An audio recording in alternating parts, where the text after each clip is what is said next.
او دروغ هم نشي ویلی. یو انسان به راشي د دې دنیا دوکه باز، هغه به الله ته وایي چې یا الله تا خو ویلي چې په چا ظلم نه کوم که نه، او مال یې د ظلم نه پنۍ را کړې ده. الله به ورته وایي او ظلم زه په چا هم نه کوم.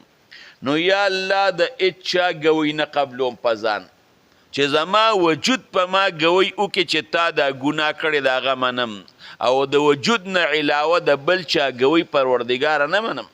الله ورته وایي ډېره ښه ده. په دې خولې به وله الله پاک مخور ووایي، او دا ژبه د غوښې یو ټوټه ده.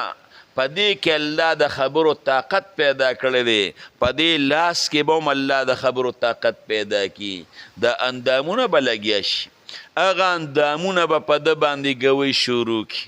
دا لاس په در باندې ګوی وکړي چې او د خښتې غمر موبایل خو دې ما سره و، د شپې د 12 بجو پورې ناست وې او په هغې دې ډمتوب دې کته، خو ما سره په دې لاس کې ما سره وکن دا